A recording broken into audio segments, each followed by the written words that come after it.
Chapter 1, Tutorial Quest, Do Not Be a Doormat. The soldering iron in Cole Ashworth's hand was shaking, and it wasn't because his blood sugar was low, though it was. It was because he had exactly 4 minutes and 12 seconds left before the state robotics qualifier's submission window closed, and the servo motor he needed to attach to his mecharm's wrist joint was currently somewhere underneath Derek Voss's boot. "Oops," said Derek, grinding his heel like he was putting out a cigarette. "Did I step on your little toy?" Marrow Creek Technical High School did not have a reputation. It had several reputations, and all of them were bad. Parents in the county used it as a threat. Finish your homework or you'll end up at Marrow Creek, the way other parents might invoke a boogeyman.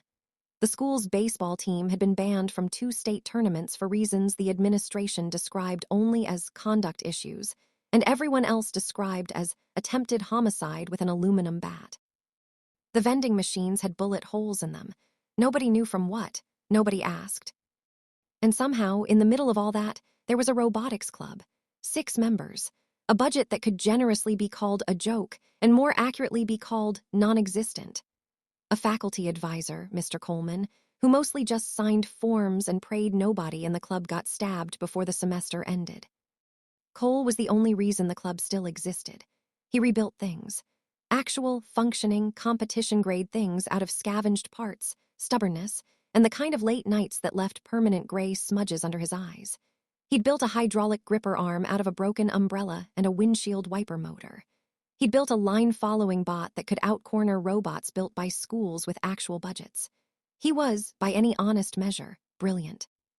It was the kind of brilliance that didn't show up anywhere that mattered at Marrow Creek, not on a transcript that colleges would fight over, not in a bank account, and definitely not in a fist fight. But it was real, and it was his, and it was currently being ground into the concrete under a bully's boot. He was also currently backed against a workbench by 3 members of the self-proclaimed Black Dogs, watching the culmination of 4 months of work get crushed under a 17-year-old's boot, and there was nothing brilliant he could think to do about it. Bruno picked up the mecharm's chassis and snapped the joints apart with his bare hands. Snap, snap, snap. 4 months of design iteration and 14 failed prototypes before this one finally held together under load, gone in about the time it took to crack your knuckles. "Please," Cole said, and he hated how small his voice sounded bouncing off the workshop's corrugated metal walls. "That servo took me 3 weeks to source. Please, I just need it back. I'll pay you, You'll pay me," Derek grinned. He had a scar bisecting one eyebrow that he liked to tell people came from a knife fight, though the actual story, which Cole had heard from a kid in 3rd period, was that he'd fallen off his bike at age 9. "With what? Your allowance? You still get an allowance, Ashworth." The other 2 Black Dogs laughed. Something hot and useless pushed up behind Cole's sternum. Not quite anger. Anger implied he thought he could do something about it. This was closer to grief, with nowhere to go. "Aw, don't cry," Derek said, not unkindly, which was somehow worse. "It's cute you think this stuff matters. You know where guys like you end up after this place spits you out? Same place as guys like me, except I'll have muscles. You'll have."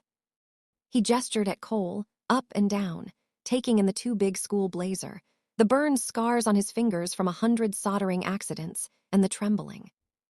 Derek dropped the servo motor on the concrete floor. Crack. Then he stomped on it. Once. Hard. Something inside it broke with a sound like a knuckle popping. Then the Black Dogs left, laughing, kicking over a shelf of capacitors on their way out just because they could. Cole Ashworth sat down on the workshop floor among the wreckage of everything he'd built and did not cry, because crying took energy he didn't currently have. Instead, he just sat there, breathing, staring at a servo motor that would never turn again. His phone buzzed in his pocket. He almost didn't check it. He assumed it was his mother, asking if he'll be home for dinner, and he did not currently have it in him to lie and say everything was fine. But it buzzed again. And then a 3rd time, rapid fire, like something was insisting. He pulled it out. The screen was doing something it had never done before. The wallpaper, a photo of his childhood dog, dead 6 years now, had been replaced by a wall of scrolling green text on black. It looked like the kind of thing you'd see in a movie about hackers, except badly rendered, like whoever built it had access to a font library and nothing else. The screen began to display. Initializing. Initializing. Initializing. Error. Host body detected in state of acute emotional damage. Error. This is actually optimal. Proceeding. System. App installed successfully. Cole stared at it. Okay, he said out loud to the empty workshop. Somebody hacked my phone. That was the only explanation that made sense. Some black dog with more technical skill than expected. Unlikely, given that most of them could barely operate a TV remote, let alone crack a phone's operating system. Or maybe he'd clicked something dumb on a torrent site last week. Or maybe this was an elaborate prank orchestrated by literally anyone who'd ever met Derek Voss, who thought hilarious meant cruel with extra steps. He hit the power button. Nothing. He held it down for 10 seconds, the universal signal for please just die, phone. Still nothing. He pulled the phone case off, looking for the battery, knowing full well his phone didn't have a removable battery, but at this point he was just angry and grasping. The green text scrolled on, patient and glowing faintly in the workshop's poor fluorescent lighting. A new box popped up. It looked aggressively like a scam pop-up. The kind that said you have won $1 million. Claim now, except the font was slightly wrong, and the border was pixelated in a way that made Cole's eye twitch on principle. System notification. Congratulations. Your body has been selected to host the Combat Ascension system. Do you accept? This is not actually a question. You have already accepted by opening this app. We just like to ask. The screen displayed two choices. Accept. Accept. Both buttons said the exact same thing. Cole, despite himself, and despite the fact that 4 minutes ago he'd been having what was probably the worst day of the semester, felt a short, disbelieving laugh punch out of him. It was such a stupid prank. Somebody had put actual effort into this. He tapped one of the buttons, mostly to make it go away. The screen went white, then black. Then his phone made a sound he'd never heard a phone make before, a chime, low and resonant, like a temple bell recorded through a bad microphone. Text began appearing, letter by letter, faster than should have been readable, except somehow he read every word. Welcome, host. Diagnostic scan complete. Host status, pathetic, no offense. Host has been granted. Status window, quest log, and skill forge. A starter quest has been generated based on a recent traumatic event. Please check your quest log. We are sorry about your robot. We are not that sorry. Cole's thumb hovered. Then, because at this point curiosity had fully overridden common sense, he tapped quest log. Quest, do not be a doormat, tutorial. Description, the 3 individuals responsible for destroying your servo motor, rare, custom-sourced, irreplaceable before next semester, are currently 40 meters away, in the school courtyard, eating gas station honey buns and feeling great about themselves. This is unacceptable. Fix it. Objective, land 1 solid hit on Derek Voss. Reward, +1 strength, +1 agility, +1 vitality, and 10 skill points. That's it. That's all you get. Grinding is called grinding for a reason. Failure penalty, debuff, chronic wet sneeze, duration 48 hours. You will sneeze violently and without warning at a frequency of once every 8 to 12 minutes, regardless of setting, social context, or personal dignity. Time limit, 30 minutes. Cole read it twice. No, he said to his phone, in the tone of a man arguing with an automated customer service line that had put him on hold for 45 minutes. Absolutely not. I'm not hitting Derek Voss. Have you seen him? He's got like 2 inches and 30 pounds on me, and also he's insane. He once broke a kid's collarbone for looking at his girlfriend during lunch. Noted, host has declined quest, initiating failure penalty. Wait. A tickle bloomed at the bridge of his nose. Deeply, deeply familiar. The kind that meant a sneeze was coming, and there was nothing on God's green earth that was going to stop it. HAA. It came out of him like a car backfiring, loud enough that a shelf of loose screws rattled. Somewhere down the hallway, he heard a freshman girl shriek in alarm. Oh, come on. Recalculating time remaining on penalty, 47 minutes, 52 seconds until next sneeze. Host may accept quest at any time to cancel remaining penalty duration. Host may also continue to sneeze for 2 days. Your choice. We're not your mom. Cole stood in the wreckage of his workshop, phone in hand, his blazer smeared with dust from where he'd flopped against the workbench. He thought very seriously about his options. Option 1. He ignored this. Whatever it was, a prank, a hallucination from stress and low blood sugar, or an actual malevolent AI system that had chosen him for reasons unknown. He could ignore it, go home, eat dinner, and spend the next 48 hours sneezing at random intervals like a broken smoke detector. Given his current social standing at Marrow Creek Technical, it probably would not even register as a noticeable decline. Option 2. He walked out into that courtyard, threw a punch at Derek Voss, a boy who benched more than Cole weighed, and got the absolute hell beaten out of him in front of the entire lunch crowd, on top of everything else that had already happened today. He looked at the crushed servo motor on the floor. He looked at the stat window still glowing faintly at the corner of his screen, +1 strength, +1 agility, +1 vitality. The numbers were so small they were almost insulting. It could be nothing, a glitch, or a joke his own exhausted brain was playing on him. But it had made him sneeze on command. That part, at least, was not a joke. "Fine," he muttered, wiping his nose on his sleeve. "Fine, 1 hit, that's it. I'm not doing this again." He turned and pushed open the heavy metal door of the workshop, stepping out into the blinding afternoon heat. The courtyard at Marrow Creek Technical during lunch break looked less like a school courtyard and more like the yard of a medium-security facility that happened to also serve convenience store bread. Groups clustered by unofficial territory lines that had, somehow, over generations of delinquents, calcified into tradition. The baseball team's discarded miscreants held the steps by the gym. The motorcycle gang wannabes, nobody in the group actually owned a motorcycle, but the leather jackets suggested aspiration, held the bike racks. And the black dogs, Derek's crew, held the shaded bench under the big camphor tree, which had the best afternoon breeze. By unspoken rule, nobody contested them for it.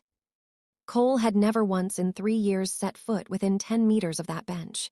He was currently walking directly toward it, and every step felt like his legs belonged to somebody else, somebody stupider, somebody with a death wish. Derek saw him coming before he was halfway across the courtyard. His eyebrow, singular, given the scar, went up in something like delight. "Ashworth, what you want your toy parts back? I already binned them." He held up his hands, showing they were empty. The 2 black dogs flanking him, Bruno, wide and slow, and a wiry kid named Marcus, who Cole vaguely remembered being suspended twice for arson-adjacent behavior. Laughed like this was the funniest thing they'd heard all week. "I don't want the parts back," Cole said. His voice came out steadier than he expected, possibly because some small, detached part of his brain had already accepted that he was about to get hospitalized and had stopped caring about the social performance of fear. "Then what do you want?" Cole didn't answer. He'd read somewhere, some old boxing forum he'd stumbled onto once at 2 a.m. while procrastinating on a project, that telegraphing a punch was the fastest way to eat one yourself. So he didn't telegraph anything. He just swung. It was, by any objective measure, a terrible punch. His fist was clenched wrong, his thumb tucked in a way that would have broken it against anything solid. His feet were square instead of staggered. His shoulder didn't rotate into it. It was the punch of a boy who had never in his life punched another human being, thrown by someone whose hands had spent their entire adolescence around soldering irons and screwdrivers instead of fists. And it connected. Clean on the cheekbone, with a crack that Cole felt travel up his own arm. Derek felt it considerably more directly. Derek Voss, 17 years old, undefeated in 7 separate schoolyard altercations, and the source of at least 4 rumors about broken bones he'd personally inflicted, staggered sideways. One hand flew up to his face, genuine shock replacing the amusement. "Quest complete. Do not be a doormat." Reward distributed. +1 strength, +1 agility, and +1 vitality acquired. 10 skill points acquired. Host has taken their first step. It was a small step. Don't get cocky. The words scrolled across the bottom of Cole's vision, superimposed over reality in a way that should have been impossible. It should have made him question his own sanity right there in the courtyard, and it would have, if he'd had literally 1 spare second to process it. He did not. Derek Voss had just recovered from the shock of being hit, and his face had gone from surprise to something considerably darker. "You little," Derek's hand shot out and closed on the front of Cole's blazer, hauling him up onto his toes. You think that's cute? You think you get to touch me? The stat boost hadn't made Cole invincible. It hadn't made him a fighter. It had barely made him fast enough to land one lucky shot before his body remembered, all at once and in vivid detail, exactly how outmatched it was. Derek's fist came around in a short, ugly arc and caught Cole across the jaw before he could think about pulling back. White light bloomed behind his eyes. The ground seemed to tilt sideways. He tasted copper, thick and sudden, and realized distantly that he'd bitten the inside of his own cheek. Get him, Derek said, spitting to the side, his jaw already swelling where Cole's fist had landed. Get this little. Bruno didn't need telling twice. A shoulder like a wrecking ball drove into Cole's ribs and put him on the ground, the impact punching every ounce of air out of his lungs in one ugly whoosh. He curled instinctively, arms up over his head, and the world became a rotating series of very bad things. A boot to the side that lit up his ribs like a struck match, a knuckle grazing his ear hard enough to make it ring, and gravel biting into his palms as he tried and failed to get his feet back under him. Vitality +1 is currently absorbing approximately 4% of that kick. You're welcome. Recommendation, stay down. You are still losing. Thanks, Cole wheezed into the dirt to nobody. Great tip. It didn't feel like a fight anymore, not that it had ever really been one. It felt like weather. It was something that was simply happening to him, the way rain happens to a person standing in it. All he could do was curl smaller, wait for it to pass, and try, in the small clinical part of his brain that still worked, to catalog which parts of him were going to hurt the most tomorrow. His lip had split against his own teeth at some point. He could feel it swelling, feel blood running warm down his chin and dripping onto the asphalt in small, dark, coin-shaped spots. Someone's shoe connected with his hip, and he made a sound he wasn't proud of.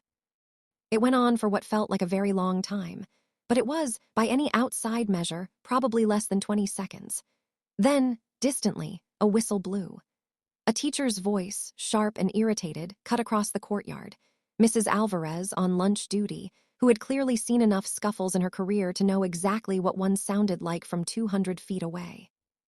That's enough, Derek said, not to Mrs. Alvarez, and not to Cole, but to Bruno and Marcus. He was already straightening his blazer, already composing his face back into its usual lazy smirk. He looked down at Cole, bleeding and curled on the ground, one eye already starting to swell, with something that was almost respect, buried under several layers of contempt. He got his one shot in. We're square. He crouched down just close enough that only Cole could hear it. Don't do it again. Then the black dogs were gone, ambling off toward the gym steps like nothing had happened. Cole Ashworth lay in the dirt of the courtyard, blood cooling on his chin and his ribs screaming with every breath. He became slowly, dimly aware that a small crowd of students had gathered at a respectful distance to watch. They were now, disappointing exactly nobody, already losing interest and drifting away. His phone, somehow still in his hand, buzzed against his palm. Status window updated. Would you like to view? He would, actually, very much like to view. Mostly because looking at a phone screen was easier than looking at how many people had just watched him get curb-stomped and decided it wasn't interesting enough to stick around for. Status window. Name, Cole Ashworth. Title, none working on it. Level 1. Class, unassigned. Class will crystallize based on playstyle. Current trajectory suggests a Tinkerer-Brawler hybrid. Keep building things and getting hit, and we'll figure it out together. Strength, 9+1. Agility, 11+1. Vitality, 9+1. Intelligence, 22. Look, you were already smart. We didn't need to touch this. Wisdom, 8. You do dumb things sometimes, though. Working on it. Luck, 6. Statistically, you were due for something bad to happen to you today. We apologize for the timing. Also the beating, mostly the beating. Skill points, 10. Skills, Servo Sense level 1. You already have this one. It's just, you're good at building robots. We're calling it a skill now because it's funny. Active quests, none. Penalties active, none. The 4 distinct areas of physical trauma currently radiating through your body are not, strictly speaking, a system penalty. That one's on you. Cole made it as far as a curb 3 streets from the school before his legs simply stopped negotiating with the rest of him. He half sat, half collapsed onto it, his phone clutched in both hands. One eye was already swelling shut, and blood was drying in a stiff, dark line down his chin. A woman walking a small terrier gave him an alarmed, concerned look, visibly weighed the odds of getting involved, and crossed to the other side of the street instead. 10 skill points. Not even enough, he'd learn in about 90 seconds, to buy the cheapest thing in the shop. He didn't know that yet, though. He still didn't know what the skill forge mentioned earlier even was. He didn't know why a system that could apparently rewrite his physical stats in real time had the vocabulary and sense of humor of a mid-2000s internet forum shitpost. He didn't know if this was a hallucination, a fever dream, divine intervention, or some kind of alien experiment. Honestly, sitting there on a curb in the worst county school district in the state, with his whole face throbbing in time with his pulse and one rib insisting, loudly, that it had opinions about the last 20 seconds of his life, he found he didn't especially care about the metaphysics of it. What he cared about was that tomorrow, Derek Voss, Bruno, and Marcus were absolutely, definitely, 100% going to remember exactly what he'd done. The next several weeks of his life were probably going to hurt a great deal before anything got better. 10 skill points and 3 new stat numbers a shade above where they used to be weren't going to change that. Not yet. Not for a long time, probably. But he had landed a punch on Derek Voss. He had watched that boy's face go from delighted to genuinely afraid for one full second before the beating started. Nobody at Marrow Creek Technical could say they'd done that. Not once in 3 years had Cole Ashworth made anyone at this school afraid of him for even a second, and now he had. It had cost him a split lip and a rib that was going to ache for a week, and he found, despite everything, that he'd take that trade again. And for the first time in 3 years of being the Robotics Club's designated punching bag, Cole Ashworth thought, with a strange and unfamiliar warmth spreading through his chest despite the pain, let them try again. Next time he'd land too. He opened the skill forge. The interface loaded slow and deliberately retro, like a Windows 95 program that had been left to rot in a server basement for 30 years before being asked to run one more time. A list populated the screen, skills he didn't recognize, categories he'd never heard of, and prices in skill points that meant absolutely nothing to him yet. Basic combat, guard stance, 50 skill points. Sprint boost, 75 skill points. Iron knuckle level 1, 40 skill points. Pain tolerance level 1, 100 skill points. Engineering synergy, locked, requires level 5. Elemental affinity, locked, extremely rare. You do not have this. Statistically, almost nobody does. 10 skill points. He looked at the cheapest item on the list, 40 for iron knuckle, the one that sounded like it might have actually helped him about 4 minutes ago, and did the math anyway. The way you check a bank balance twice hopping it changed the second time. It hadn't.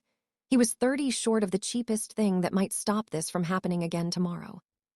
He closed the skill forge without buying anything, already running the numbers in his head. How many quests? How many hits landed or taken? How many more afternoons like this one was it going to take before 10 skill points became 40, and 40 became something that actually mattered? It was, he understood with a kind of grim, exhausted clarity, going to be a grind. An ugly, slow, repetitive grind, measured out in single digits with his own body as the training equipment. He scrolled further anyway, and the list kept going. An entire universe of capability he'd never known existed hid behind a cracked-looking app icon. When he backed out to his home screen, it looked exactly like every other boring utility app on his phone. Weather, calculator, notes.